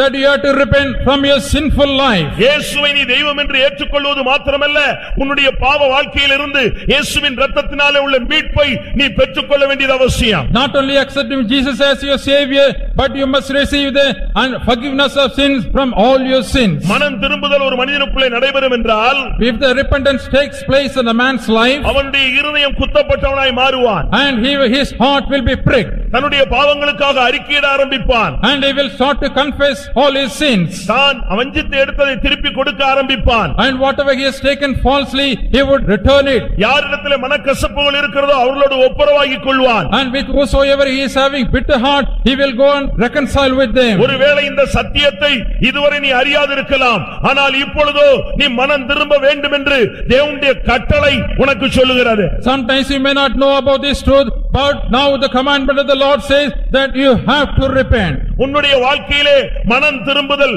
சரியான விதத்தில் நடந்தால்தான் கிறிஸ்தவ வாழ்க்கையிலே நீ ஒரு தெய்வீக வாழ்க்கையை வாழ முடியும். Only if the repentance takes place in a proper way and you can lead a good spiritual Christian life. மனம் திரும்புதல் என்பது தெளிவான விதத்திலே சொல்லுவோமானால், and if we speak about repentance in a very elaborate way, பாவத்தை நோக்கி உலகத்தை நோக்கி அருவருப்புகளை நோக்கி போய்க் கொண்டிருந்த மனிதன் அப்படியே சைடு எடுத்து போகிறதில்ல, அப்படியே அவன் திரும்ப வேண்டும், அபவுட் டர்ன் ஆக அவன் திரும்ப வேண்டியிருக்கிறார். a man who is going towards the sin, towards the pleasures of this world, towards the filthiness of the world, he should not go by the side way, but he has to turn backward. அவன் நேரடியாக போய்க் கொண்டிருந்த பொழுது இப்பொழுது ஒரு சைடாக போகிறதல்ல, அவன் அப்படியே பாவத்தை விட்டு முழுமையாக தேவனுடைய பக்கம் திரும்ப வேண்டும், மனதை அப்படியே திருப்பி விட வேண்டும். And previously he was marching towards the sin, now he is not going to the side, but he has to turn back and return. மனதும் மாமிசமும் விரும்பினபடி வாழ்ந்த ஒரு மனிதன் இப்பொழுது தேவனுடைய திட்டத்தின்படி திரும்ப தன்னுடைய வாழ்க்கையை தேவனிடத்திலே சமர்ப்பிக்க வேண்டும். A man who is living after the desires of the flesh, now he has to surrender his life that he may live according to the commandment of the Lord. இந்த மனம் திரும்புதலை பெறாமல் நீங்கள் அடுத்த பகுதியிலே கிறிஸ்தவ வாழ்க்கையிலே போனால் உங்களுடைய வாழ்க்கை செழிப்பாக மாற முடியாது. In your Christian life, if you march forward without proper repentance, you cannot prosper in your spiritual life. அப்போஸ்தலரின் நடபடிகளிலே ஒரு மனிதன் அவன் ஞானஸ்நானம் பெற்று அவன் சபையிலே இணைக்கப்பட்டு விட்டான். In the Acts of the Apostle we see a man, he was saved and he was joined to the church of the apostles. ஆனால் அவனுடைய வாழ்க்கையிலே மனம் திரும்புதல் நடைபெறவில்லை. But in his life there was no proper repentance. இயேசுவை தெய்வமாக ஏற்றுக்கொண்டான். And he accepted Lord Jesus as his ஆனால் savior. அவன் மனம் திரும்பவில்லை. But he did not repent. அப்போஸ்தலரின் நடபடிகள் 8ஆம் அதிகாரத்திலே சீமோன் என்கிற ஒரு மனிதனை குறித்து வேதம் தெளிவாக சொல்லுகிறது. In Acts of the Apostle chapter 8 we see a man called Simon. அவன் இயேசுவை விசுவாசித்து ஞானஸ்நானம் பெற்றான் என்று 13ஆம் வசனம் சொல்லுகிறது. The 13th verse says that he believed the Lord Jesus and received water baptism. ஆனால் அப்போஸ்தலர் 8:22 நாம் பார்க்கும் பொழுது நீ மனம் திரும்பு என்று அவனுக்கு மறுபடி சொல்லப்பட்டிருக்கிறது. But in Acts of the Apostle chapter 8 verse 22 we see that the commandment is given to him saying, you repent again. இயேசுவை விசுவாசிப்பது ஒரு பகுதி, மனம் திரும்புதல் மற்றொரு பகுதி. And the one side we believe the Lord Jesus and the repentance is the another side. மனம் திரும்பாமலே அங்கே யோவான் சானனிடத்திலே ஞானஸ்நானம் பெறும்படியாக ஒரு கூட்டம் வந்த பொழுது மனம் திரும்புதலுக்கு ஏற்ற கனிகளை கொடுங்கள் என்று அவர்களை அவன் கடிந்து கொண்டான். And when a group of people came to John Baptist to take water baptism without proper repentance, he said unto them, you give fruit that is worthy of repentance. நான் நன்றாக ஜெபிக்கிறேன், I pray well, காணிக்கைகள் கொடுக்கிறேன், I give offerings, தேவ சமூகத்துக்கு போகிறேன், I go to the presence of the Lord. தெய்வ பக்தியோடு வாழ்கிறேன் என்று நீங்கள் சொல்லி இந்த கட்டளையை விட்டு நீங்கள் விலகி போக முடியாது. You can claim that you are leading a godly life, but you cannot go astray from the commandment of the law. உன்னை விட என்னை விட தெய்வீகமாக வாழ்ந்த ஒரு மனிதனுக்கு தேவனுடைய கட்டளை சொல்லுகிறது, நீ மனம் திரும்ப வேண்டும். And the commandment of the law to a man who lived a better life than us says, and you have to repent. இந்த உலக வாழ்க்கையிலே சில காரியங்களை செய்துவிட்டு நீ என்னதான் திருப்தி அடைந்தாலும் தேவனுடைய கட்டளை தான் உன்னுடைய வாழ்க்கையிலே மறுமையை நிர்மாணிக்கக்கூடிய ஒரு சக்தி. And whatever you do in this life and you are satisfied, but it is the commandment of the Lord which is going to change your destination. யோவான் எழுதின சுவிசேஷம் 12ஆம் அதிகாரம் 50ஆம் வசனத்திலே நாம் பார்க்கும் பொழுது, In John's Gospel, 12th chapter, verse 50, அங்கே என்ன சொல்லப்பட்டிருக்கிறது? what is mentioned there? அவருடைய கட்டளை நித்திய ஜீவனாய் இருக்கிறது என்று சொல்லப்பட்டிருக்கிறது. And his commandment is eternal life.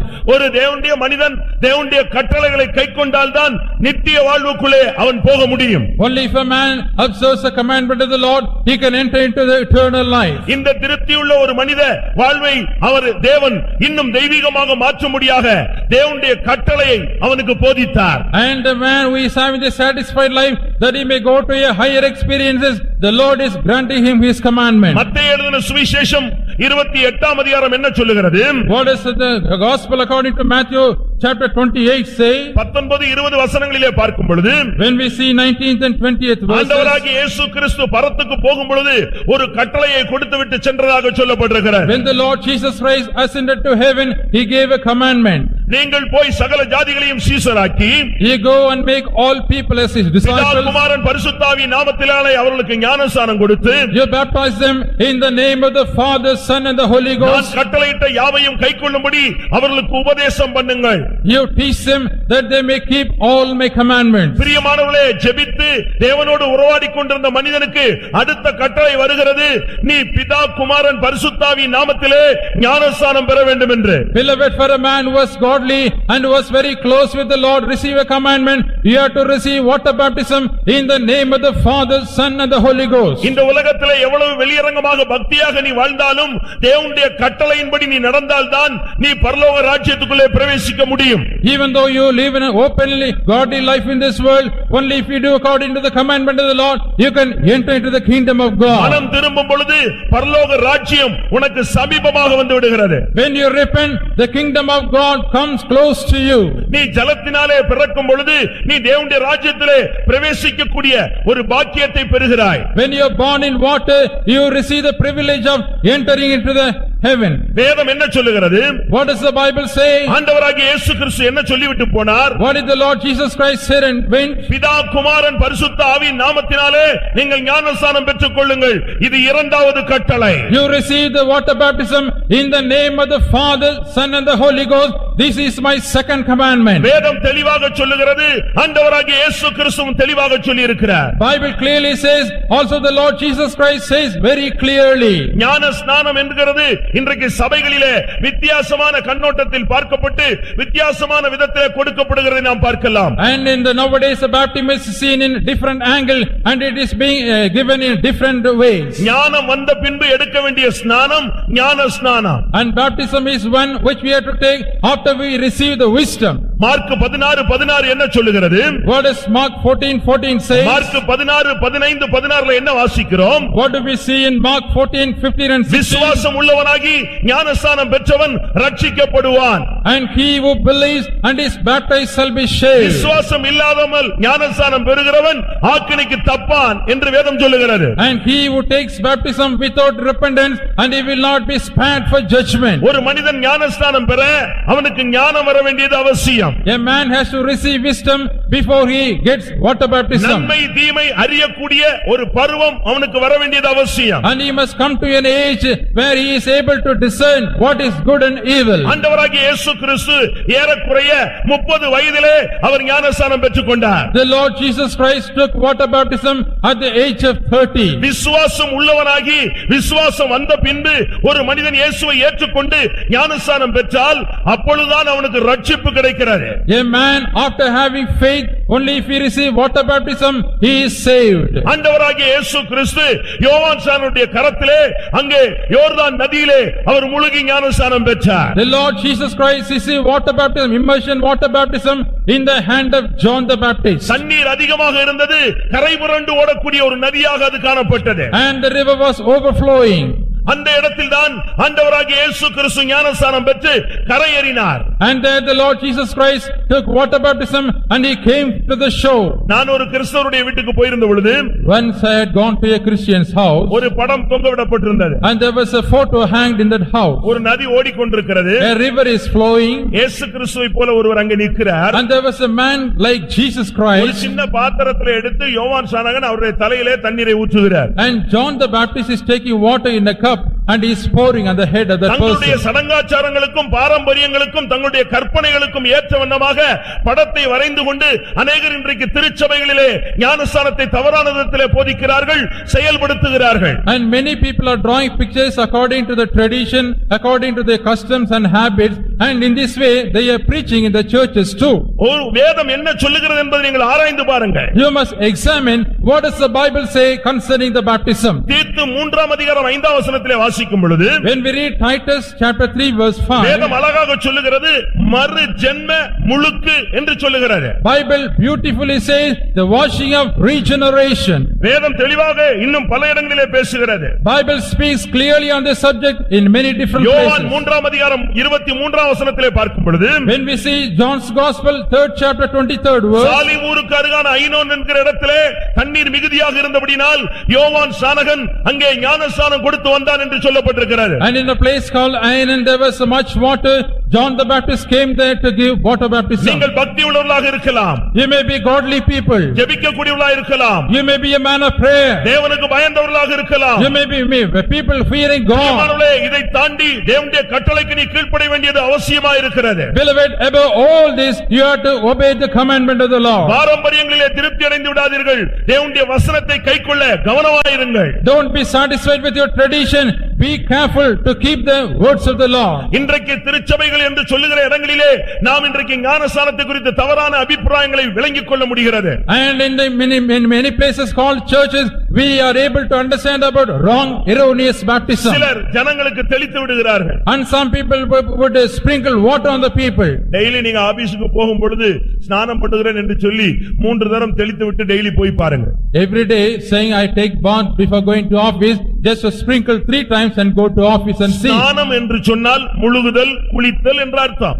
And bathing means we have to immerse in water. பிரியமானவர்களே, உண்மையான ஞானஸ்நானத்தை எடுத்து பாருங்கள், பிசாசு உங்களுக்குள்ள இருக்க முடியாது. Beloved, you take the right type of baptism, devil cannot dwell in you. ஒரு இடத்திலே அசுத்த ஆவியினால் தாக்கப்பட்ட ஒரு மனிதனிடத்திலே பேசிக் கொண்டிருந்த பொழுது In a place when I was speaking to a man who was possessed with an unclean spirit, அந்த ஆவி அவனுக்குள்ள இருந்து பேசிக் கொண்டிருந்தது. and that spirit was dwelling in him and was speaking. நான் இவனை விட்டு போக முடியாது என்று சொல்லி, No, I cannot go from him. நானும் இந்த 2 பேரும் பேசிக் கொண்டிருந்த பொழுது இயேசுவின் நாமத்திலே உனக்கு கட்டளையிடுகிறோம், இப்பொழுது இவனை விட்டு நீ புறம்பே போ என்று சொன்னோம். And we both were speaking to each other, but I commanded in the name of Jesus, get thee behind Satan. அந்த ஆவி பிடித்த மனிதன் என்ன சொன்னான்? And what did the man who was possessed with the spirit say? இப்பொழுது உங்களுடைய வார்த்தைக்கு கீழ்ப்படிந்து நான் இவனை விட்டு விலகுகிறேன். Now I obey your word and depart from this man. பிரியமானவர்களே, 28 வருடமாக பொல்லாத ஆவியினால் தாக்கப்பட்ட ஒரு மனிதன் கிறிஸ்தவம் என்றால் என்ன என்று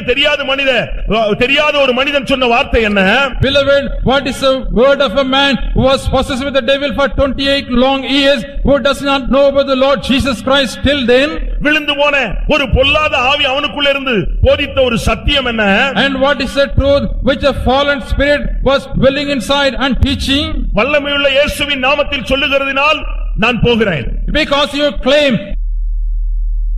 இருக்கிறானோ அப்பொழுது நான் பூரணமாய் இவனை விட்டு விலகுவேன் என்று சொல்லிவிட்டு போனது. But that unclean spirit said, the time he takes water baptism, I will perfectly depart from him. நான் என்னுடைய காதால கேட்ட வார்த்தை, எப்பொழுது இவன் திருமுழுக்கு எடுக்கிறானோ அப்பொழுது நான் இவனை விட்டு பூரணமாய் விலகி போய்விடுவேன். And the devil said, the word I heard in my own ears, the time he takes water baptism, I will perfectly depart from him. பலவிதமான ஆவியிலே தாக்கப்பட்ட தேவனுடைய பிள்ளையே, Oh child of God, who have been possessed with many unclean பலவிதமான spirits, பொல்லாத ஆவியினாலே உன்னுடைய குடும்பம் பிடிக்கப்பட்டிருக்கலாம். and your family is gripped with so many unclean spirits, சில ஆவிகள் உன்னை அலக்களித்துக் கொண்டிருக்கலாம். and so many unclean spirits are troubling சில you, குடும்பங்கள் உன்னுடைய குடும்பத்தை சீரழித்துக் கொண்டிருக்கலாம். and some families may be ruining your families. இதிலிருந்து விடுதலை பெற ஒரு வழி, நீ தேவனுடைய கட்டளைக்கு நீ கீழ்ப்படிய வேண்டும். And there is a way to come out of all these troubles. You have to obey the commandment of the Lord. பிதா குமாரன் பரிசுத்த ஆவியின் நாமத்தினாலே நீ ஞானஸ்நானம் பெறும் பொழுது உன்னை ஆட்கொண்டிருக்கிற அந்நிய சக்தி வேரோடு பிடுங்கப்பட்டு போய்விடும். When you receive water baptism in the name of Father, Son and the Holy Ghost, all the unclean spirits dwelling in you will depart from you. வேதம் சொல்லுகிறது, விசுவாசம் உள்ளவனாகி ஞானஸ்நானம் பெற வேண்டும். The Bible says you have to believe and take water baptism. வேதத்திலே எந்த இடத்திலும் குழந்தைகளுக்கு ஞானஸ்நானம் கொடுத்ததாக வேதத்திலே வசனங்களே கிடையாது. And there is no word in the Bible to support the child baptism. விசுவாசம் வந்த பின்புதான் அவன் ஞானஸ்நானம் எடுக்க வேண்டும். Only when a man receives faith, he has to take water baptism. அப்படியானால் இந்த குழந்தை ஞானஸ்நானம் எப்படி சபைக்குள்ளே வந்தது? If so, how this child baptism entered into the church? கிறிஸ்தவம் பரவி வரும் பொழுது When the Christianity was spread all ஒரு over, அரசன் இந்த கிறிஸ்தவ மதத்தை ஏற்றுக்கொண்டான். yeah, ஒரு மன்னன், a king accepted this Christianity. Constantine என்கிறதான ஒரு மன்னன் கிறிஸ்தவ மதத்தை தழுவிக்கொண்டான். The king Constantine accepted the Lord Jesus Christ. அவனுக்கு பரலோகம் போக வேண்டுமானால் நீ ஞானஸ்நானம் பெற வேண்டும் என்கிற சத்தியம் போதிக்கப்பட்டது. And the truth was said unto him, if you want to enter into heaven, you must receive water baptism. அவன் ஞானஸ்நானம் பெற்றுக்கொண்டான். He received water baptism. அவனுடைய தேசத்தில் உள்ள எல்லாரையும் ஞானஸ்நானம் எடுக்கும்படியாக கட்டாயப்படுத்தினான். And he compelled everyone in his land to accept water baptism. இந்த நேரத்திலே அவனுடைய சிறிய குழந்தை ஒன்று வியாதியாய் கிடந்தது. At the time, his small child was sick. அது மரிக்கும் தருவாயிலே காணப்பட்டது. And it was on the verge of death. இவன் அந்த மதத்திலிருந்து இந்த ஞானஸ்நானத்தை போதித்த சில குருமார்களை அழைத்து பேசினான். And he called some priests and he spoke about this to the ஞானஸ்நானம் எடுக்காவிட்டால் பரலோகத்துக்கு போக முடியாது என்று சொல்லுகிறீர்களே, என்னுடைய பிள்ளை வியாதியாய் கிடக்கிறதே, மரித்து போய்விட்டால் எங்கே போகும்? And you are telling, if we don't accept water baptism, we will not go to heaven. So my child is at the verge of death. If suppose if it dies, where will it go? அவர்களுக்கு தெளிவான பதில் சொல்ல முடியாத பட்சத்திலே, And because they were not able to give a அவன் proper சொன்னான், response, என்னுடைய பிள்ளைக்கு இப்பொழுது ஞானஸ்நானம் கொடுங்க. and he said, you give baptism to my child. தண்ணீரிலே மூழ்கினால் அது செத்து போய்விடும். Suppose if he is immersed in water, it will die. ராஜ குற்றத்துக்கு அவர்கள் உள்ளாகி விடுவார்கள். And they will be culprits against the king. அவர்கள் செய்த தந்திரம் என்ன? And what was the craftiness அந்த they did? பிள்ளைக்கு தெளித்து ஞானஸ்நானம் என்று சொல்லிவிட்டார்கள். And they sprinkled water upon the child and said, this child is now baptized. பிரியமானவர்களே, இந்த பாரம்பரியம் தான் இன்றைக்கு திருச்சபைகளை ஆட்டிக்கொண்டிருக்கிறது. Beloved, only this tradition is ruling over the churches. இன்றைக்கும் குழந்தைகளுக்கு அவர்கள் ஞானஸ்நானம் கொடுத்து வருகிறார்கள். Nowadays they are giving baptism to the children. இன்றைக்கும் தெளித்து ஞானஸ்நானம் கொடுத்து கொண்டு வருகிறார்கள். Nowadays they are giving sprinkling baptism to the children. ஆண்டவராகிய இயேசு கிறிஸ்து சொன்ன வார்த்தை என்ன?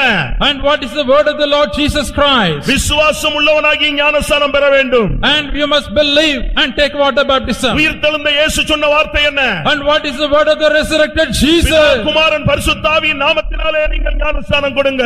You give water baptism in the name of the Father, Son and the Holy Ghost. உயிர்த்தெழுந்த இயேசு சொன்ன கட்டளை தெளிவாக சொல்லப்பட்டிருக்கிறது. And the commandment of the Lord resurrected Jesus is clearly written in the word of God. நீ எந்த விதத்திலே தெய்வீகமான வாழ்க்கை வாழ்ந்தாலும் இந்த ஞானஸ்நானம் எடுக்காத பட்சத்திலே, நீ தேவனுடைய கட்டளையை நிறைவேற்றாத பட்சத்திலே நீ பரலோக ராஜ்யத்துக்குள்ளே பிரவேசிக்க முடியாது. In whichever way you live a godly life in this world, unless you obey the commandment of the Lord, you cannot enter into the kingdom of God. அடுத்த கட்டளை என்ன சொல்லுகிறது? What does the next commandment say? அப்போஸ்தலர்களுடைய நடபடிகள் 1 அதிகாரம் 5 வசனம் என்ன சொல்லுகிறது? What does the Acts of the Apostle chapter 1 verse 5 say?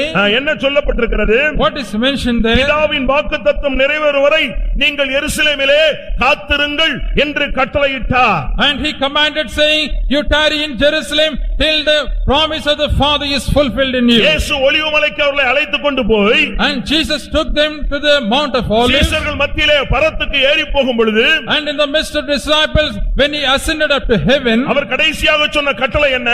and what is his final commandment? பிதாவின் வாக்குத்தத்தமாகிய பரிசுத்தாவி வருவரை நீங்கள் காத்திருங்கள். Till the time you receive the promise of the Father, that is the Holy Spirit, you tarry. இது தேவனுடைய கட்டளை பிரியமானவர்களே. Beloved, this is the commandment of the Lord. ஒரு கிறிஸ்தவன், ஒரு தேவனுடைய பிள்ளை, ஆண்டவரை ஏற்றுக்கொண்டவன் இந்த மூன்றாவது கட்டளைக்கு தன்னை ஒப்புக் கொடுத்து பரிசுத்தாவின் அபிஷேகத்தை அவன் பெற்றுக்கொள்ள வேண்டியது அவன் மேல் விழுந்த ஒரு கடமை. A man who has received the commandment of the Lord, he has to surrender himself for this Holy Spirit and he has to receive it. நான் போய் தேற்றரவாளனை உங்களுக்கு அனுப்புவேன். I'll go and send you the comforter. அந்த சத்திய ஆவியானவர் வரும் பொழுது சகல சத்தியத்துக்குள்ளும் உங்களை வழிநடத்துவார். When the Spirit of truth will come, he will guide you into all truth. இந்த மூன்றாவது கட்டளை ஒவ்வொரு கிறிஸ்தவனுடைய வாழ்க்கையிலும் நிறைவேற வேண்டிய ஒரு கட்டளை. And the third commandment must be fulfilled in the life of every Christian. நீ ஜெபிக்கக்கூடியவனா இருக்கலாம், You may be a man of prayer, பக்தி உள்ளவனா இருக்கலாம், you may be a godly person, ஆனால் இந்த கட்டளைகள் உன்னுடைய வாழ்க்கையில நிறைவேறி இருக்கிறதா? but whether these commandments have been fulfilled in your life. இந்த கட்டளையை குறித்து நீ கேள்விப்பட்டிருக்கிறாயா? Have you heard about this commandment? அப்போஸ்தலரின் நடபடிகள் 19ஆம் அதிகாரம் முதல் 2 வசனங்களை பார்க்கும் பொழுது, When we see in the Acts of the Apostle, chapter 19ஆம் 19 verse, அதிகாரத்திலே முதல் 2 வசனங்களை பார்க்கும் 19 பொழுது, first 2 verses, அப்போஸ்தலனாகிய பவுல் ஒரு சபையை விசிட் பண்ணினார். and the Acts of the Apostle Paul visited a church. அந்த சபைக்கு அப்பல்லோ என்கிறவன் ஊழியக்காரனாய் இருந்தான். And Apollos was a minister in that church. அந்த சபையிலே அப்போஸ்தலனாகிய பவுல் விசிட் பண்ண பொழுது, And when Apostle Paul visited that church, அந்த சபையிலே ஆராதனை நடந்தது.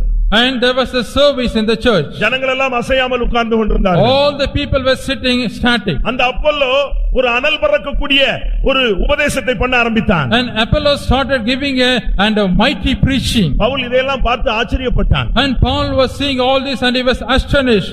ஆராதனை என்று சொன்னார்கள். And they said worship. எல்லாரும் கை தட்டினார்கள், ஆராதித்தார்கள். All of them clapped their hands and they worshiped the Lord. பாடல் இருந்தது, சாட்சி இருந்தது, தூது இருந்தது. And there were songs, there were testimonies, there were message.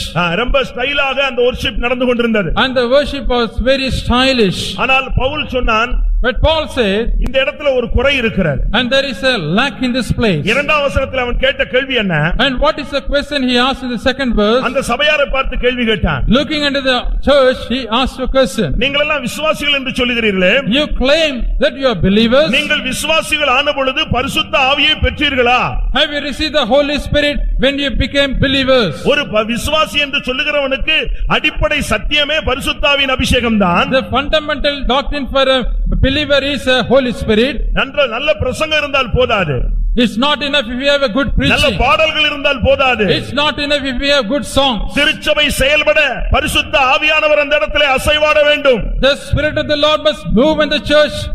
இரண்டாம் வசனத்திலே கேள்வி கேட்டார். And he asked a question in the second அவர்கள் question. சொன்னார்கள், பரிசுத்த ஆவியா, அப்படி ஒன்றை நாங்கள் கேள்விப்படவே இல்லை என்று சொன்னார். Oh, is it Holy Spirit? We have not heard about the Holy O Spirit. பிரியமானவர்களே, இந்த திருப்பூரிலும் இப்படிப்பட்ட அனுபவத்தை கேட்காத பெறாத அநேக சபைகள் இருக்கிறது. Beloved, even in this Tirupur, there are many churches who have not understood this truth. பரிசுத்த ஆவி ஒன்று உண்டு என்பதை நாங்கள் கேள்விப்படவே இல்லை. And they said, we have never heard that there is something called Holy Spirit. அப்போஸ்தலனாகிய பவுல் கேட்டார், அப்படியானால் நீங்க பெற்ற ஞானஸ்நானம் என்ன? And Saint Paul asked them, what is the baptism which you have received? அப்படியானால் நீங்கள் பெற்ற ஞானஸ்நானம் என்ன என்பதை குறித்து அவர்களுக்கு கேள்வி கேட்டார். And he asked a question, what is the baptism that you have received? அவங்க சொன்ன வார்த்தை என்ன? What is their response? யோவான் ஸ்நானனுடைய கையில நீங்க ஞானஸ்நானம் எடுத்திருந்தோம். And we have taken water baptism in the hands of John the அது Baptist. மனம் திரும்புதலுக்கு ஏற்ற ஞானஸ்நானம். நீ சரியான ஞானஸ்நானத்தை பெற வேண்டும் என்று அடுத்த ஒரு ஞானஸ்நானத்தை அறிமுகப்படுத்தினார். And again Paul introduced a proper baptism, saying that is a baptism for repentance. பிரியமானவர்களே, நீங்கள் சரியான ஞானஸ்நானம் எடுக்காவிட்டால் இன்றைக்கு நீங்கள் சத்தியத்துக்கு கீழ்ப்படிந்து தெளிவான ஞானஸ்நானத்தை பெற்றுக்கொள்ள வேண்டும். Beloved, if you have not taken a right baptism, you have to obey the truth and take a right baptism. சரியான ஞானஸ்நானத்தை அதற்கு பின்பு பவுல் அவர்களுக்கு கொடுத்தான். And Saint Paul gave them right baptism thereafter. அதற்கு பின்பு அவர்கள் மேல் கைகளை வைத்த பொழுது Thereafter when he placed his hands upon them, அவர்கள் எல்லாரும் அந்நிய பாஷை அபிஷேகத்தோடு அவர்கள் பரிசுத்தாவின் வல்லமையை பெற்றுக்கொண்டார்கள். all of them were filled with the Holy Ghost with the sign of speaking in tongues. பரிசுத்த ஆவி என்பது அநேகர் சொல்லுகிறார்கள், நான் ஞானஸ்நானம் பெற்ற உடனே பரிசுத்தாவின் வரத்தை பெற்று விட்டேன் என்று சொல்லி. Many people say that when I received water baptism, I received the Holy Spirit. பரிசுத்தாவின் வரம் வேறே, பரிசுத்தாவின் அபிஷேகம் வேறு. And the anointing of the Holy Spirit is different, and the anointing of the Holy Spirit is different. கீழ்ப்படிகிறவர்களுக்கு தந்தருளுகிற பரிசுத்த ஆவி, and the Holy Spirit which is given unto them who obey. பரிசுத்த ஆவி ஒரு மனிதன் பெற்றிருப்பதை கேட்கலாம், பார்க்கலாம். And we are able to see and hear that the man has received the Holy வேதம் Spirit. சொல்கிறது, காண்கிறதும் கேட்கிறதுமாகிய பரிசுத்த ஆவியை அவர் பொழிந்தருளினார். And the Bible says, he has shed abroad the Holy Spirit which now you are able to hear and see. பிரியமானவர்களே, இந்த கொர்நேலியுவின் வீட்டிலே அந்த பேதுரு இந்த வார்த்தைகளை பேச ஆரம்பித்தான். And this Saint Peter started speaking these words in the house of Cornelius. அவனுடைய நண்பர்கள் இருந்தார்கள், And his friends were there, அவனுடைய மனைவி இருந்தாள், and his wife was அவனுடைய there, பிள்ளைகள் இருந்தார்கள், and his children were there, அங்கே நூற்றுக்கு அதிகமான போர் சேவகர்கள் இருந்தார்கள், and more than hundreds of soldiers were there, அநேக உறவின் முறையார்கள் இருந்தார்கள். and many kin and kith were there. அப்போஸ்தலனாகிய பேதுரு தேவன் தனக்கு கட்டளையிட்ட யாவையும் பிரசங்கம் பண்ணி கொண்டிருந்தான். The apostle Peter was preaching which he received from the Lord. இயேசுவே கர்த்தர், Jesus is the Lord. அவரை ஏற்றுக்கொண்டு நீ மனம் திரும்புவாயாக, You receive him and repent. அவர் நாமத்தினாலே நீ ஞானஸ்நானம் பெற்றுக் கொள்வாயாக. You receive water baptism in the name of Jesus. பரிசுத்த ஆவி ஒன்று இருக்கிறது என்று அவன் பேச ஆரம்பித்தான். He started speaking that there is something called Holy Spirit. பிரியமானவர்களே, அந்த வார்த்தையை கேட்ட உடனே அந்த மனிதன் அப்படியே தன்னை ஒப்புக் கொடுத்தான். Beloved, as soon as he heard that word, he surrendered his life. அப்போஸ்தலர் 10 கடைசியிலே பார்க்கும் பொழுது அந்த இடத்தில் இருந்த எல்லாரும் அவர்கள் ஞானஸ்நானத்தை பெற்றுக் கொண்டார்கள். In the Acts of the Apostle chapter 10, in the last portion, we see that all the people who had gathered there received water baptism. அப்போஸ்தலர் 10:44-45 வசனம் என்ன சொல்லுகிறது? And what does Acts of the Apostle chapter 10 verses 44 and 45 speak? எல்லார் மேலும் பரிசுத்த ஆவியானவர் இறங்கினார். And the Holy Ghost came upon all them who had gathered in that place. 45 வசனம் சொல்லுகிறது, அவர்கள் எல்லாரும் பல பாஷைகளை பேசி தேவனை புகழ்ந்தார்கள். And the 45th verse says, all of them spoke in different tongues and started exalting the name of the தேவனுடைய Lord. கட்டளைக்கு ஒப்புக் கொடுத்த உடனே ஆவியானவர் இறங்க ஆரம்பித்தார். When they surrendered themselves for the commandment of the Lord, the Spirit of the Lord descended upon them. அருமையான தேவனுடைய பிள்ளையே, உன்னுடைய வாழ்க்கையில் இன்னும் நீ செய்ய வேண்டியது இவைகள் இருக்கிறது என்பதை நீ புரிந்து கொள்ள வேண்டும். Beloved child of God, you must understand there is something more which you have to done in your life. ஜெபத்துக்கு பின்பு தேவனுடைய கட்டளைக்கு கீழ்ப்படியக்கூடிய ஒரு வாழ்க்கை இருக்கிறது. And after prayer, there is life in which we have to obey the Lord. இந்த உலகத்தில் உனக்கு செல்வாக்கு இருக்கலாம். In this world, you may have influence. தேவ பயமுள்ள மனிதனாய் நீ காணப்படலாம். You may be a man with the fear of God. தேவ பக்தி உள்ள மனிதனாய் நீ காணப்படலாம். You may be a devout man. நீ நல்லவன் என்று நல்ல பெயர் எடுத்திருக்கலாம். You might have received a name that you are a good man. மிகுந்த தான தர்மங்களை செய்திருக்கலாம். You might have done so many alms உன்னுடைய deeds. ஜெபம் பரலோகத்தில் போய் எட்டி இருக்கலாம். Sometimes your prayer might have reached to இதற்கு heaven. பின்பு ஒரு கிறிஸ்தவ வாழ்க்கை இருக்கிறது. And there is something more in a Christian life. இந்த உலக வாழ்க்கைக்கு அப்பாற்பட்ட ஒரு வாழ்க்கை இருக்கிறது. And there is a life beyond our worldly life. அதுதான் நித்திய வாழ்வு. And that is a eternal life. அந்த நித்திய வாழ்வுக்கு நீ தேவனுடைய கட்டளைக்கு கீழ்ப்படிய வேண்டும். To receive that eternal life, you have to obey the commandment of the Lord. நீ மனம் திரும்ப வேண்டியது இருக்கிறது. And you have to repent. உனக்கு கிடைத்த இந்த நாளிலாகிலும் உன்னுடைய சமாதானத்துக்கு ஏற்றவைகளை நீ அறிந்திருந்தாயானால் நலமாயிருக்கும். And it is good if you know something which is for your peace. உனக்கு ஒரு ஆசீர்வதிக்கப்பட்ட நேரத்தை ஆண்டவர் ஈவாக கொடுத்திருக்கிறார். And the Lord has given you as a gift the blessed time. வேதம் என்ன சொல்லுகிறது? What does the Bible say? நீ தாமதிக்கிறது என்ன? எழுந்து ஞானஸ்நானம் பெற்று உன் பாவங்கள் போக கழுவப்படுவாயாக. Why do you delay? You repent. Now itself receive the water baptism that all your sins may be washed. நாகமான் என்ற ஒரு மனிதன் இருந்தான். There was a man called Naaman. அவன் ஒரு குஷ்டரோகி. He was a leper. ஒரு விதத்திலே அவன் ஒரு படை தளபதியாக இருந்தான். And on the one side he was a captain of a host. அவன் தீர்க்கதரிசனத்திலே வந்து சுகத்தை பெறும்படியாக வந்தான். And he came to a prophet that he may receive healing. தீர்க்கதரிசி சொன்னான், யோர்தான் நதியிலே 7 விசை நீ முழுகி விட்டு போய் கொண்டே இரு, கர்த்தர் உன்னை குணமாக்குவார். And the prophet said unto him, you go to Jordan and immerse for 7 times and the Lord will heal you. அவன் என்ன நினைத்தான்? What did he think? அவன் வந்து தொடுவான், he will come and touch me, ஒரு பவர் வரும். and a power will proceed. அந்த வல்லமையினால இந்த குஷ்டரோகம் எல்லாம் அப்படி விலகி போயிடும். And by that power, all my leprosy will depart from me. ஆனால் இவன் அப்படியே அதை மாற்றி, But he did contrary to that. நீ போய் யோர்தான்ல 7 தடவை முழுகி விட்டு போன்னு சொன்னான். And he said, you go and immerse in Jordan for 7 அது times. பயங்கர கஷ்டமாக இருந்தது. And it was a very grievous thing for him. பிரியமானவர்களே, நீங்களும் கூட விடுதலைக்காக வந்திருக்கலாம். இவர்கள் விடுதலை என்று சொல்லிவிட்டு ஞானஸ்நானத்தை போதித்து சபையை ஸ்தாபிக்கிறார்கள் என்று நீங்கள் தவறாக புரிந்து கொள்ளக்கூடாது. Beloved, you might have come here for a deliverance, but you should not think that having called us for a deliverance, they are preaching about water baptism. அவன் தாமதித்த பொழுது என்ன நடந்தது? When he delayed, what happened? அந்த குஷ்டரோகம் அவனுக்குள்ளேயே இருந்தது. That leprosy remained in his body. ஆனால் அவன் மறுபடி அந்த சத்தியத்துக்கு கீழ்ப்படிந்த பொழுது, But when he obeyed for that commandment, அவனுடைய சரீரத்தில் உள்ள குஷ்டரோகம் நீங்கி போய்விட்டது. and all the leprosy which was in his body departed from him. யாத்திராகமம் 15ஆம் அதிகாரம் 26ஆம் வசனத்தை படித்து பாருங்கள். You read and see Exodus chapter 15 verse 26. இன்றைக்கு நான் விதிக்கிற கட்டளையை நீ கைக்கொண்டால் நான் உன் பரிகாரியாகிய கர்த்தர். If you keep my commandments, and I am the Lord that healeth thee. தேவனுடைய கட்டளையாகிய மனம் திரும்புதலை நீ பெற்றால் கர்த்தர் உன்னை இன்றைக்கு குணமாக்குவார். If you receive the repentance, that is the commandment of the Lord will heal you.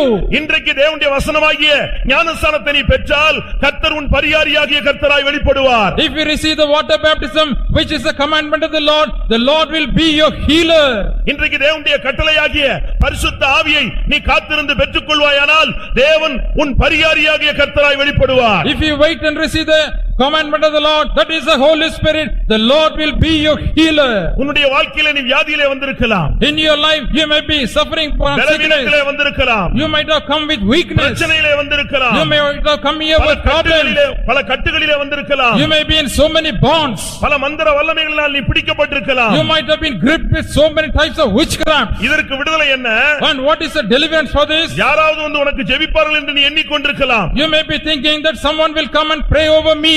சுலபமான ஒரு வழி உனக்கு சொல்லப்படுகிறது. A light way is told unto you. இன்றைக்கு இயேசு கிறிஸ்துவை ஏற்றுக்கொண்டு நீ மனம் திரும்புவாயாக. You accept the Lord Jesus Christ and repent today itself. இன்றைக்கு தேவனுடைய கட்டளைக்கு கீழ்ப்படிந்து பிதா குமாரன் பரிசுத்தாவியின் நாமத்தினாலே நீ ஞானஸ்நானம் பெற்றுக் கொள்வாயாக. Today obey the commandments of the Lord and receive water baptism in the name of the Father, Son and the Holy Ghost. இன்றைக்கு நீ திருத்துவத்திலே 3வது பகுதியாகிய பரிசுத்த ஆவியானவரை நீ கேட்டு பெற்றுக் கொள்வாயாக. Today you receive the third personality of the triune God, that is the Holy Spirit. அப்பொழுது உனக்கு என்ன கிடைக்கும்? Then what will you get? உன்னுடைய வியாதி நீங்க ஆரம்பிக்கும். And your sickness will go away from உன்னுடைய your body. பிரச்சனைகள் நீங்க ஆரம்பிக்கும். All your problems will depart from you. லேவியராகமம் 25ஆம் அதிகாரம் 16ஆம் வசனம் என்ன சொல்லுகிறது? What does Leviticus chapter 25 verse நீ 16 தேவனுடைய say? கட்டளைக்கு கீழ்ப்படிந்தால் நீ சுகமாய் வாழ்வாய். If you obey the commandment of the Lord, you will live a prosperous life. தேவனுடைய கட்டளைக்கு நீ கீழ்ப்படிந்தால் ஒரு சுகமான வாழ்க்கை, உனக்கு ஆசீர்வாதமான வாழ்க்கையை தேவன் கொடுக்க போகிறார். If you obey the word of the Lord is going to give you a life of prosperity. இதுவரை நீ உன்னுடைய வாழ்க்கையிலே இந்த கட்டளைகளுக்கு கீழ்ப்படியாமல் தள்ளிக்கொண்டே வந்தாய். And so far you have not obeyed for the word of the Lord and you was delaying. இரக்கமுள்ள தேவன் உனக்கு ஒரு தவணையை கொடுத்துக் கொண்டே வந்தார். The merciful God has been giving you a chance. இதுவரை உன்னுடைய வாழ்க்கையை அவர் காணாதவர் போல் இருந்தார். And so far he was a person who has not seen you. இப்பொழுது நீ மனம் திரும்பும்படியாக தேவனுடைய கட்டளை உனக்கு தெளிவாக சொல்லப்பட்டு விட்டது. Now the commandment of the Lord that you have to repent is given to you very clearly. இனிமேல் நீ ஒரு நிமிடம் கூட தாமதம் பண்ணாதே. Hereafter don't delay even for a single minute. உன்னுடைய வாழ்க்கையிலே ஒரு பெரிய ஆசீர்வாதம் காத்துக் கொண்டிருக்கிறது. And in your life a great blessing is waiting for you. உன்னுடைய குடும்பம் செழிக்கப்பட ஒரு வழி வாசல் திறக்கப்பட்டிருக்கிறது. A door is open that your family may be prospering. உன்னுடைய பிரச்சனைகளுக்கு முடிவை தேவன் ஏற்படுத்தி வைத்திருக்கிறார். And the Lord has made a full stop for all your problems. இன்றைக்கு நீ தேவனுடைய கட்டளைகளுக்கு உன்னை ஒப்புக் கொடுத்தால், If you surrender yourself for the commandment of the Lord. எசேக்கியேல் 22ஆம் அதிகாரம் 11ஆம் வசனம் என்ன சொல்லுகிறது? What does Ezekiel chapter 22 verse 11 தேவனுடைய say? கட்டளைகளுக்கு நீ கைக்கொண்டால் நீ பிழைப்பாய். If you keep the commandment of the Lord, you shall live. வானமும் பூமியும் ஒளிந்து போனாலும் தேவனுடைய வாயிலிருந்து புறப்பட்ட வார்த்தையின் ஒரு உறுப்பு கூட ஒளிந்து போவதே இல்லை. Even at in the earth and heaven pass away, one jot or no letter shall pass away from the word of the Lord. உன்னுடைய வாழ்க்கையிலே ஒரு சாதாரண சாதாரண கிறிஸ்தவ வாழ்க்கையில் நீ திருப்தி அடைந்து விட வேண்டாம். இன்னும் நீ செய்ய வேண்டியது எத்தனையோ இருக்கிறது என்பதை ஆவியானவர் பேசிக் கொண்டிருக்கிறார். In your life, don't be satisfied with an ordinary Christian life, but there is something more which you have to do. அந்த கொர்நேலியு அப்படியே ஒப்பு கொடுத்தான். And that Cornelius surrendered himself அவருடைய totally. நண்பர்கள் ஒப்பு கொடுத்தார்கள். All his friends also அவருடைய surrendered. மனைவி பிள்ளைகள் ஒப்பு கொடுத்தார்கள். And his wife and children also surrendered themselves. பிரியமானவர்களே, அந்த இடத்திலேயே பரிசுத்த ஆவியானவர் ஆதியிலே இறங்கினது போல இறங்கினார். Beloved, the Holy Ghost descended upon them. இன்றைக்கு எத்தனை பேர் கட்டளைக்கு கீழ்ப்படிய போகிறீர்கள்? How many of you are going to obey the commandments of the Lord? நான் கட்டளைக்கு கீழ்ப்படிய போகிறேன், ஆவியானவர் என் மேல் வர வேண்டும், எனக்கு ஒரு விடுதலை வேண்டும் என்று சொல்லுகிறவர்கள் கண்களை மூடி முழங்கால் படியிடுங்கள். All those who surrender themselves saying, I am going to obey the commandment of the Lord, please stand on your knees and close your eyes. எல்லாரும் கண்களை மூடுவோமாக. Let's all close our eyes. அன்றைக்கு கொர்நேலியுவின் வீட்டிலே இறங்கினதான அதே ஆவியானவர் இன்றைக்கும் இறங்க போகிறார். The Spirit of the Lord which descended on that day in the house of Cornelius is going to descend in our midst. நீ செய்ய வேண்டியது என்ன? What you have to do? நீ மனம் திரும்புவாயாக. You repent. போதும் உன்னுடைய பாவ வாழ்க்கை. Enough. Your sinful life is enough. உன்னுடைய பாவ வாழ்க்கைக்கு இன்றைக்கு ஒரு முடிவை உண்டாக்குவாயாக. You make a full stop for all your sinful life. உன்னுடைய பாரம்பரிய வாழ்க்கைக்கு ஒரு முடிவு உண்டாக்குவாயாக. You make a full stop for all your sinful life. உன்னுடைய சடங்காச்சாரமான வாழ்க்கைக்கு ஒரு முடிவு உண்டாக்குவாயாக. You put a full stop for all your traditional life. உன்னுடைய சபை கலாச்சாரத்திற்கு ஒரு முடிவு உண்டாக்குவாயாக. You put a full stop for all the traditions of your church. ஒவ்வொரு மேல் விழுந்த கட்டளை கடமை இதுவாக இருக்கிறது. And this is a commandment. This is a responsibility fallen on every man. நீ வியாதியிலே வந்திருக்கலாம். You might have come here with sickness. நெருக்கத்திலே வந்திருக்கலாம். You might have come here with affliction. கண்ணீரோடு வந்திருக்கலாம். You might have come here with tears. உன்னை ஆசீர்வதிக்கிற தெய்வமாய் அவர் வந்திருக்கிறார். But God has come here as a God who can bless you. நீ தேவனிடத்திலிருந்து சுகத்தை விரும்புகிறாய். And you desire healing from God. ஆண்டவர் உன்னுடைய இருதயத்திலே உன்னுடைய வாழ்க்கையை அவர் விரும்புகிறார். And the Lord desires your life. உன்னை இந்த இடத்திலே பெயரளவிலே உன்னை சுகமாக்கி விடுப்ப அவர் அனுப்பப்பட விருப்பமுடையவர் அல்ல. And the Lord doesn't want to heal you just for a name's sake. உனக்கு பெயரளவிலே இளைப்பாறுதலை கொடுக்கக்கூடியது மாத்திரமல்ல. And God doesn't give you and as a satisfaction for name's sake. உன்னை மறுமையிலே தன்னோடு கொண்டு போய் சேர்க்கும்படியாக அவர் ஆசைப்படுகிறார். And the Lord desires that he may take you in eternity. நீங்கள் எந்த மூலையில இருந்தாலும் சரி, நீங்கள் ஒரு விசை கண்களை மூடுங்கள். In whichever corner you may be seated, please 1 minute close your eyes. தேவபக்தி அது போதுமானது அல்ல. Godliness is not at all sufficient. நீ தான தர்மம் செய்திருக்கலாம், அது நல்லது. You might have done alms deeds, that's good. தேவனுக்கு பயந்திருக்கலாம், அது நல்லது. You may be fearing God, that's good. எல்லாரும் உன்னை நல்லவர்கள் என்று புகழ்வார்கள், அது நல்லது. All people may praise saying you are good, that's good. இந்த பூலோக வாழ்க்கையிலே செல்வாக்கையும் வசதியும் தேவன் உனக்கு கொடுத்திருப்பார், நல்லது. In this life the Lord has given you all comforts and conveniences, that is good. அருமையான சகோதரனே சகோதரியே, Beloved brother and sister, இன்னும் நீ செய்ய வேண்டியது ஒன்று இருக்கிறது. but something more which you have to do. இயேசு கிறிஸ்துவை ஏற்றுக்கொள்வாயாக. You receive the Lord Jesus உன்னுடைய Christ. வாழ்க்கையிலே நீ மனம் திரும்புவாயாக. You repent in your life. இன்றைக்கே நீ ஞானஸ்நானத்துக்கு ஒப்பு கொடுப்பாயாக. Today itself you surrender yourself for the water baptism. இன்றைக்கே ஆவியானவர் உன்மேல் இறங்க போகிறார். Right now, today itself the Spirit of the Lord is going to descend upon நீ you. இந்த கட்டளைக்கு ஒப்பு கொடுத்தால், If you surrender yourself for this commandment, உன்னுடைய மரணத்துக்கு ஏதுவான பிரச்சனைகளுக்கு முடிவு உண்டாக்கி கர்த்தர் உன்னை பிழைக்க வைப்பார். all the problems which are leading you towards death you will be delivered from that. நீ சுகமாய் வாழ்வாய். And you will live prosperously. நானே உன் பரிகாரியாகிய கர்த்தர் என்று சொல்லுகிறார். The Lord says, I am the Lord that healeth thee. இந்த கூட்டத்தில் வந்திருக்கிறவர்கள், And those who have come to this meeting, இந்த கட்டளைக்கு என்னை நான் ஒப்பு கொடுக்கிறேன் என்று சொல்லுகிறவர்கள் கரங்களை உயர்த்துங்க. and those who say that I surrender myself for this commandment, please put up your hands. நான் இந்த கட்டளைக்கு என்னை ஒப்பு கொடுக்கிறேன். I surrender myself for this commandment. என்னுடைய பாவ வாழ்க்கையிலிருந்து எனக்கு ஒரு விடுதலை வேண்டும். I want a deliverance from my sinful life. இன்றைக்கு நான் ஞானஸ்நானத்துக்கு என்னை ஒப்பு கொடுக்கிறேன். Today I surrender myself for water baptism. ஆவியானவர் என்மேல் இறங்குவாராக. Let the Spirit of the Lord descend upon me. வேத வசனத்தின்படி உள்ள வல்லமை என்மேல் இறங்கட்டும். Let the power according to the word of the Lord descend upon me. ஆதியிலே இறங்கினது போல என்மேல் இறங்குவாராக. Let the Spirit of the Lord descend upon me, even as it descended on the first century. அபிஷேகம் பெறாதவர்கள் அபிஷேகத்தை வாஞ்சியுங்கள். And those who have not received the Holy Spirit, receive the anointing. அபிஷேகம் பெற்றவர்கள் உங்களுடைய வல்லமையை புதுப்பித்துக் கொள்ளுங்கள். Those who receive anointing, renew your power. ஓ தேவன் உனக்கு சொல்லக்கூடிய வார்த்தை என்ன? And what is the word of God to you? நான் உன் பரியாரியாகிய கர்த்தர். I am the Lord that healeth thee. நான் உன்னை ஆசீர்வதிக்கவே ஆசீர்வதிப்பேன். I will surely in blessing I will bless உன் you. சத்துருக்களுக்கு நான் சத்துருவாய் இருப்பேன். I will be an enemy to your enemy. உன்னை நான் ஆசீர்வதித்து பெருகவே பெருக பண்ணுவேன். I will bless you and cause you to நான் உன்னை multiply. காண்கிற தேவன். I am the Lord that see you. நான் உன்னை குணமாக்குகிற கர்த்தர். I am the Lord that healeth thee. இதோ தேவனுடைய வல்லமை உன்னை சந்திக்க போகிறது. Behold, the power of the Lord is touching you. தேவனுடைய ஆவியானவர் உன்மேல் இறங்க போகிறார். The Spirit of the Lord is going to descend upon you. தேவனுடைய வல்லமை இப்பொழுது நம்முடைய மத்தியிலே பொழிந்து கொண்டிருக்கிறது. And the Lord has chosen you that you may come into the power of the Lord. தேவன் இன்னும் என்னோடு என்னுடைய தனிப்பட்ட பிரச்சனையோடு அவர் இடைபடவில்லை என்று நீ ஒரு ஓரத்தில் உட்கார்ந்து அங்கலாய்த்துக் கொண்டிருக்கிறாய். Sometimes you may be languishing saying, the Lord is. இப்பொழுது தேவன் இன்னும் என்னோடு இடைபடவில்லை என்று நீ அங்கலாய்த்துக் கொண்டிருக்கிறாய். And you are still worrying that the Lord has not dealt with my problems.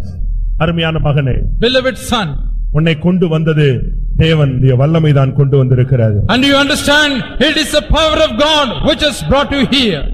உன்னுடைய அந்தரங்கமான வேண்டுதலை அவர் கேட்டுக்கொண்டிருக்கிறார். And the Lord is hearing your secret prayers. நீ சமாதானத்தோடு போ.